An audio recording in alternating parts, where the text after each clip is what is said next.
Hi all, welcome back to my channel.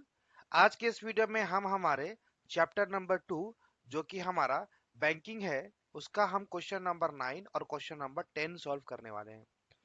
तो इसके पहले वाले वीडियो में मैंने ऑलरेडी आप लोगों को क्वेश्चन 1 से क्वेश्चन 8 तक का सॉल्यूशन बताया था, कैसे सॉल्व करना है। Process by process, question by question हम लोगों ने सॉल्व किया था, जिसका वीडियो बना के मैंने प्लेलिस्ट बना के रख दिया है। अगर आज आप लोग पहली बार मेरे चैनल पर आए हो और इस चैप्टर को सीखना चाहते हो तो आप मेरे पिछले वीडियोस को देख सकते हो, जिससे आप लोगों को उन सारे क्वेश्चंस को बनाने में हेल्प होगा। तो क्वेश्चन नंबर 9 और क्वेश्चन नंबर 10 हम लोग आज की वीडियो में सॉल्व करने वाले हैं। तो यहाँ पर मैंने ऑलरेडी क्वेश्चन नंबर 9 लिख लिया है। अब हम उसका पढ़ेंगे और सॉल्व करने की कोशिश करेंगे। सबसे पहले बोला है Rekha open the recurring deposit account for 20 month. ये जो टाइम है, ये टाइम मेरा किस में है? ये टाइम मेरा एन है। एन का वैल्यू क्वेश्चन में गिवन है 20 मंथ, यानी हम यहाँ पे सिर्फ 20 लिखेंगे। ठीक है, 20 एम लिखने की जरूरत नहीं, एन का वैल्यू है 20। फिर बोल रहा है the rate of interest is 9% per annum. Rate of interest का मतलब होता है आर, तो क्वेश्चन में आर का वैल्यू गिवन है 9%। फिर बोला है रेखा रिसीव्स 441 एज इंटरेस्ट। इंटरेस्ट का मतलब है आई। आई का वैल्यू उसको मिला है 441 rupees at the time of maturity.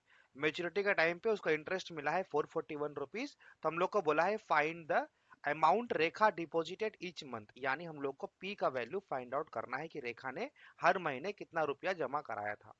तो सिंपल सी बात है, हमारे पास आई बोल के एक फॉर्मूला है इंटरेस्ट निकालने का। इसका फॉर्मूला है P into N plus one by 2 into 12 into R by 100। ये मेरा फॉर्मूला है। क्वेश्चन में आई का वैल्यू 441 है, हम 441 यहाँ पुट कर देंगे। पी का वैल्यू निकालना है तो पता नहीं है। एन का वैल्यू है 20, एन प्लस वन यानी 20 + 1 यानी 21 बाई 2 इंटू 12 इंटू आर का वैल्यू क्वेश्चन में है 9/100। ठीक है, अब हम इसको सॉल्व करने वाले हैं। सॉल्व करने के लिए यहाँ पर हम 441 को यहीं पर छोड़ देते हैं। अब हम इसके बाद में 441 को 441 को यहाँ पर हम रख देते हैं, यहाँ पे सॉल्व करते हैं। 21 जा 20, 25 जा 100, 5 बार में कट जाएगा। उसके बाद 3 3 जा 9, 3 4 जा 12, और तो नहीं कट रहा है, तो हमारे पास आ रहा है P इंटू 21 इंटू 3। ये ऊपर में बचा, नीचे में मेरे पास बचा 2 इंटू 4 इंटू 5। ठीक है, अब हम यहाँ पर क्रॉस मल्टीप्लीकेशन करेंगे। 441 के नीचे कुछ नहीं यानी 1 है। अब हम क्रॉस करेंगे, यानी P into 21 into 3 equal to 441 into 2 into 4 into 5, और P equal to 441 into 2 into 4 into 5 by 21 into 3।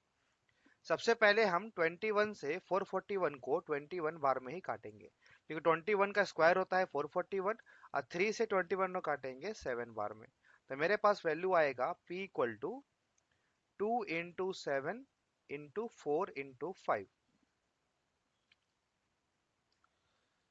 तो हमारे पास P का वैल्यू आया 280। ठीक है, P का वैल्यू 280 आया, यानी क्वेश्चन में हम लोग को बोला था find the amount Rekha deposited each month. तो हम लोग यहाँ पे लिखेंगे रेखा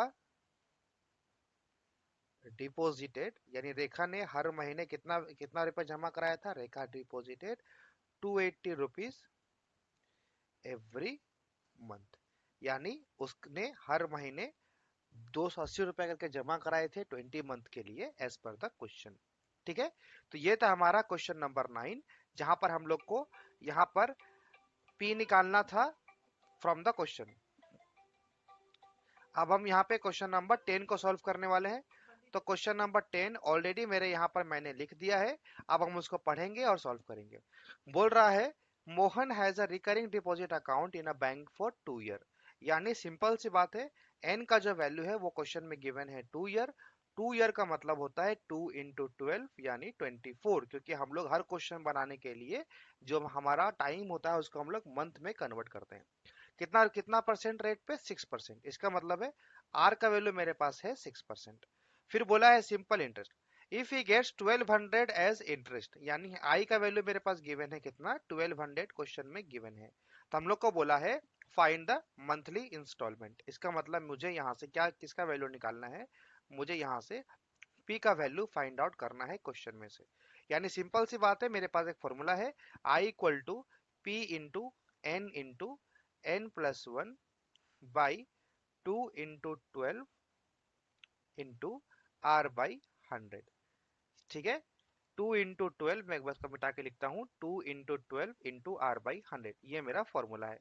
क्वेश्चन में आई की वैल्यू हमारे पास गिवन है 1200, पी की वैल्यू निकालना है, पता नहीं है, एन की वैल्यू है 24, एन प्लस वन यानी 24 प्लस वन 25, 2 इंटू 12, आर की वैल्यू क्वेश्चन के हिसाब से 6 है बाई 100। अब इसको हम लोग सॉल्व करने वाले हैं। यानी यहाँ से 1200 इक्वल टू, यहाँ से 24 कैंसिल आउट हो जाएगा 2 इंटू 12 में, और यहाँ से 25 काटेगा 100 को 4 बार में, और 2 से काटने से 2 और 3, यानी मेरे पास बच रहा है 3p बाई 2। और 1200 इंटू 2 इक्वल टू 3p, जब हम क्रॉस मल्टीप्लाई करेंगे तो मेरे पास बचेगा 1200 इंटू 2 इक्वल टू 3p। तो यहाँ पर मेरे पास आएगा 2400 इक्वल टू 3p, और p इक्वल टू 2400 बाई 3, यानी यहाँ से हमारा p जो है वो निकलेगा 800। p मतलब हर महीने उसने कितना रुपया जमा कराया। तो क्वेश्चन में पहला क्वेश्चन वही था, द मंथली इंस्टॉलमेंट, तो हम यहाँ पर लिखेंगे मंथली, ये हमारा नंबर वन का क्वेश्चन का आंसर है, monthly installment equal to 800 rupees, यानी उसने हर महीने 800 रुपए जमा कराए थे।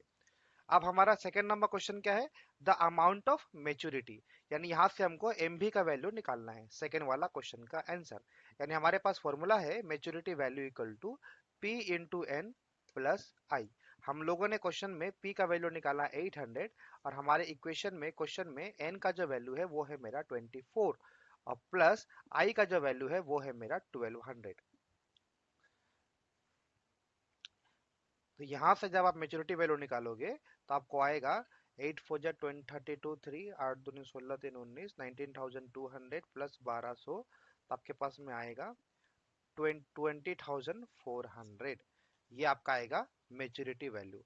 तो यहाँ से सबसे पहले हम लोगों ने मंथली इंस्टॉलमेंट यानी पी का वैल्यू निकाला, और फिर क्वेश्चन में हम लोग को सेकंड वाला क्वेश्चन भी बोला था मंथली वैल्यू कितना होगा वो भी हम लोग को फाइंड आउट करना था। तो यहाँ पर मैंने एमबी का फॉर्मूला में पी का निकाला हुआ वैल्यू को पुट कर दिया, और हमारे क्वेश्चन में एन ऑलरेडी हमारे पास में था, और हम लोगों ने यहाँ पर आई भी गिवन था क्वेश्चन में, तो वहां से हम लोगों ने आई की वैल्यू को भी पुट कर दिया। तो ऐसे हम लोगों ने हमारा क्वेश्चन नंबर 10 को सॉल्व करा, और हमने हमारा क्वेश्चन नंबर 9 को सॉल्व करा। तो मैंने यहाँ पर जब सॉल्व किया है क्वेश्चंस को, तो मैं आपको बताते हुए चल रहा हूँ कि कौन सा क्वेश्चन का फॉर्मूला क्या बैठेगा और क्या क्या वैल्यूज मेरी गिवन है। तो आई होप कि आपको मेरा जो बनाया हुआ तरीका है वो डेफिनेटली आपको पसंद आएगा।